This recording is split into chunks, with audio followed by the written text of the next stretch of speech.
Olá, pessoal. As aulas já começaram. Como eu vou auxiliar a minha criança que está no processo de alfabetização, que está começando a usar com mais frequência o caderno, a não só valorizá-lo, como mantê-lo organizado. Afinal de contas, a criança que vem do infantil está super acostumada a recortar, colar, pintar, né? A fazer dos seus materiais algo bem lúdico.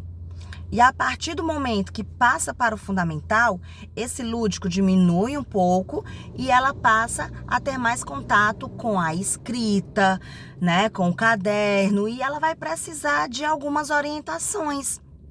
E ninguém melhor do que você, orientador, você, mediador do ensino, para fazer isso. Então, você vai ensinar a criança a colocar data em cada atividade. Toda atividade que ela fizer, seja na sala de aula ou seja em casa, ela vai colocar uma data. Se coloca na lousa e ela copia, tá? E aí, isso vai servir para quê? Para que ela tenha uma orientação de quando aquela atividade foi realizada. Caso ela precise, que com certeza ela vai precisar, ela já sabe como procurar. Mas, Samira, como é que a criança vai ter a ideia de procurar um determinado conteúdo por data? Ei, eu iniciei o vídeo dizendo que você vai auxiliar nesse processo, tá? Então, você vai dar todas as dicas necessárias para essa criança, tá bom? Você vai explicar para a criança que nós escrevemos da esquerda para a direita e de cima para baixo. Então, você vai orientar, você vai mostrar a criança como é que a gente usa um caderno, como aqui no Brasil a gente utiliza essa forma de escrita, tá bom? Você vai também conversar com ela sobre a importância de respeitar as margens, tá?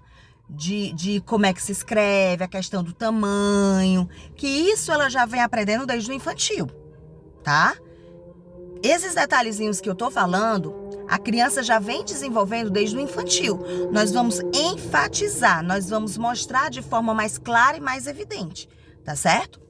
Você vai orientar a criança como recortar, como colar, de uma forma que o caderno fique mais bonito visualmente, mais organizado e, principalmente, as informações fiquem mais claras.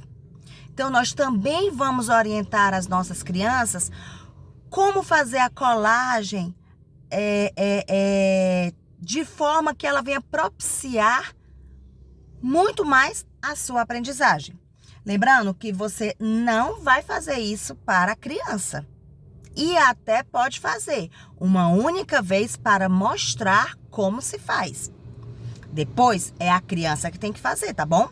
Não fique o tempo todo realizando as tarefas pela criança, porque isso não favorece o seu desenvolvimento. Pelo contrário, deixa esse desenvolvimento mais atrofiado, mais atrasado.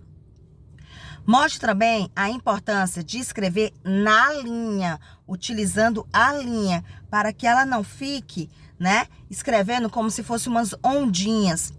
E qual seria o problema dela escrever dessa forma menos linear? Rapidamente você vai desconfiar que essa criança possui dislexia ou algum transtorno de aprendizagem, ou até mesmo uma síndrome de Irlen. E, na verdade, ela não tem transtorno algum. Ela simplesmente não teve as orientações adequadas para utilizar o seu material escolar, tá bom? E, por último e não menos importante, explique para ela a importância do título de cada atividade, de cada assunto. Ensine a ela a destacar esse título para que ela possa encontrar o conteúdo com mais facilidade. Tá bom? Então, aqui são algumas dicas de como auxiliar a criança a utilizar o seu caderno diariamente, tanto na escola como em casa.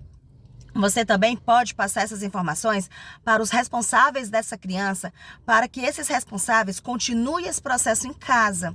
Afinal de contas, é super bacana e é muito importante que tudo que a gente oriente dentro da sala de aula seja reforçado em casa, porque isso vai acelerar a rotina da criança em relação a determinadas ações, tá bom? E não esqueça, cada criança tem o seu nível de processo, tem a sua maneira, o seu modo de processar tudo aquilo que você informa. Algumas, basta você falar. Você também pode fazer de forma bem didática, trazendo um caderno bem grande, colocando na lousa e mostrando como faz e o aluno copiando, te imitando. Assim, você não faz por ele de forma direta, mas você mostra de forma visual. E o visual faz com que o aluno demore bastante para esquecer. Principalmente se ele transformar aquelas aprendizagens em rotina. Tá bom? Então, eu espero ter auxiliado com essas orientações que, embora sejam básicas, elas muitas vezes passam despercebidas e são de suma importância para o aprendizado, para o desenvolvimento das nossas crianças. Um excelente ano letivo, um excelente momento de troca, de compartilhamento de informações e de interação com essas crianças que sempre têm algo maravilhoso para nos passar. Então, até a próxima. Tchau, tchau.